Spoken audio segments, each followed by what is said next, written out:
Geofísica, eu mudei um pouquinho o título,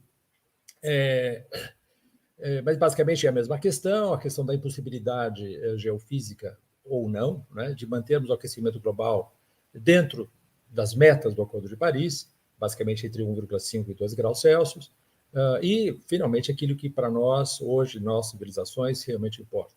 Então, essa é a questão. Eu vou começar com um texto que foi publicado em 2017, que teve um grande impacto de 10 cientistas, coordenados pelo Richard Miller, que é da Universidade de Exeter, na Inglaterra, e que se chama, então, Orçamentos de Carbono e Trajetórias Consistentes com Limitar o Aquecimento em 1,5 graus Celsius. Foi publicado, como vocês veem, na Nature Geoscience, em 18 de setembro de 2017. Aqui são os 5 dos 10 cientistas, e eu já explico por que eu coloquei essas 5 fotografias, e basicamente qual é a tese desse trabalho. Foi um trabalho, como eu disse a vocês, teve uma enorme repercussão na imprensa, inclusive na própria Nature, etc.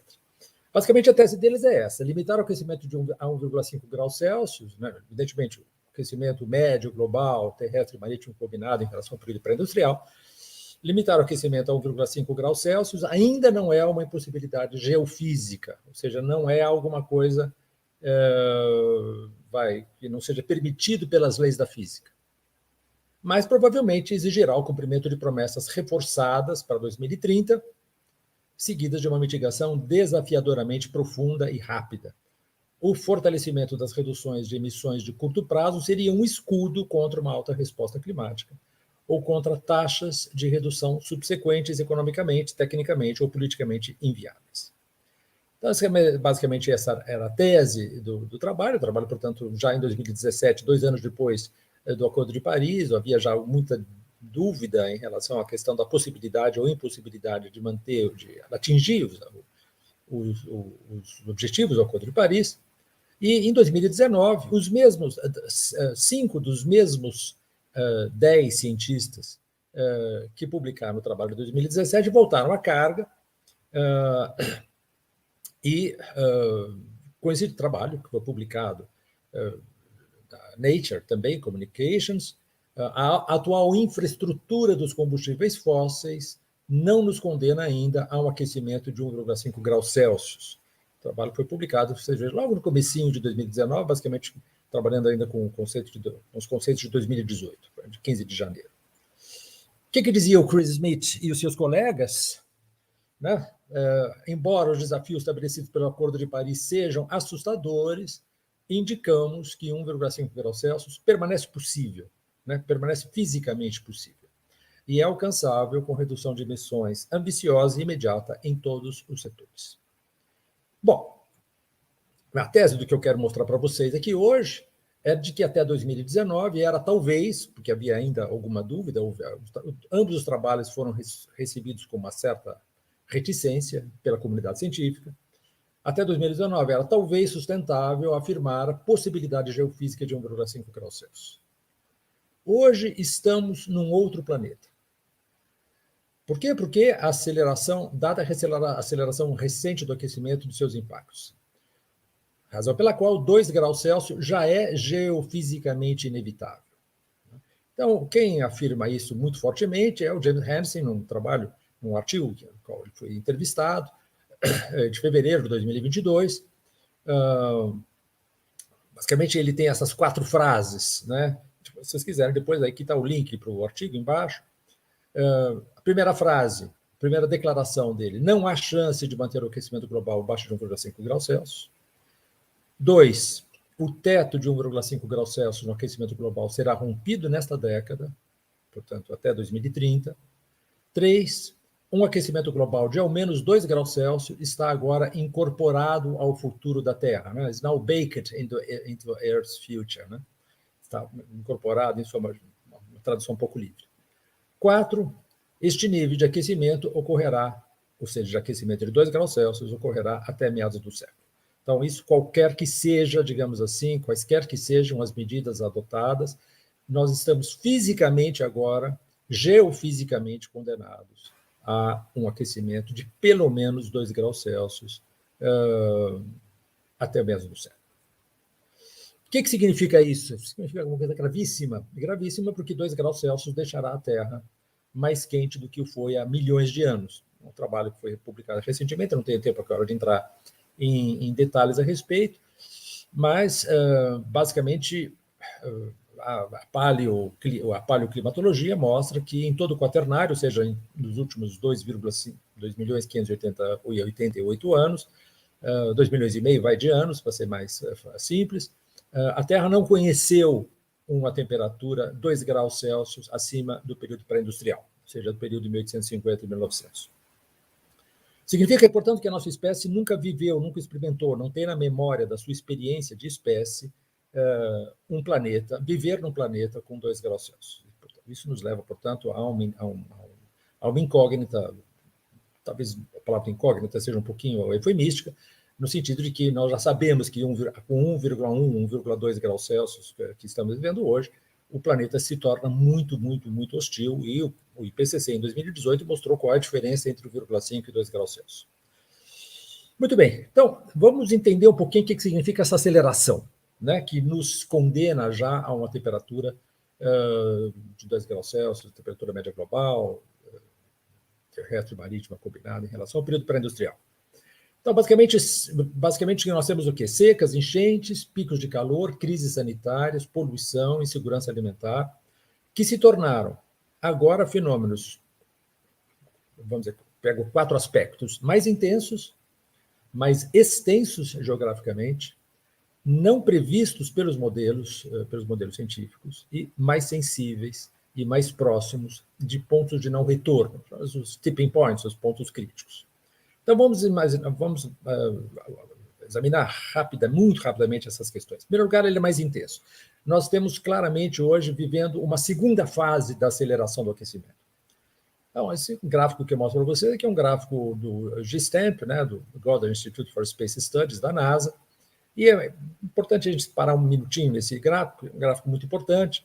Ele mostra o quê? Ele mostra a temperatura, a evolução da temperatura da Terra em relação à média dos anos 1880 a 1920. Portanto, o zero aqui no Y aqui é a média de 1880 e 1920. Bom, nós temos 3 mensurações aqui. A primeira mensuração está em azul, são as médias anuais, né, com esses pontos de mensuração aqui, as médias de 12 meses.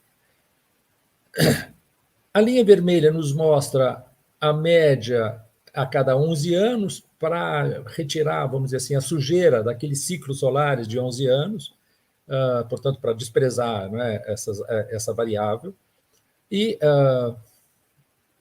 temos depois um best linear fit, né, ou seja, a evolução linear mais adequada que nos é dada pela linha verde, né? Então, nós claramente percebemos que em relação ao período de 1880 e 1920, nós temos uma evolução que não deixa de ser um aquecimento, mas é um aquecimento ainda assim muito sinuoso, e a partir de mais ou menos da década de 70, mais ou menos, nós temos um aquecimento que é muito mais pronunciado, né? Ele é muito mais pronunciado. E o que significa ele ser muito mais pronunciado? Significa que houve um aumento da temperatura média global de 0,18 graus Celsius por década nesse período de 1970 a 2015. Estamos falando, portanto, de uma primeira aceleração.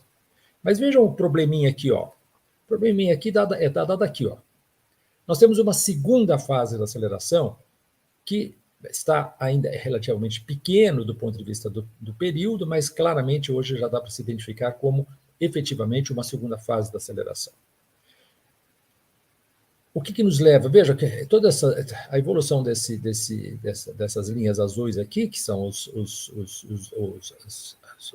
variações anuais, das médias anuais, nos mostra que nós estamos bem acima, vejam, bem acima da evolução linear dos anos 1970 a 2015. Né? E é exatamente o que fala, então, o James Hansen e a Makiko Sato, em 13 de agosto de 2021, no site deles, né, da Universidade de Colômbia. Nossa expectativa é que a taxa de aquecimento global para o quarto de século de 2016 a 2040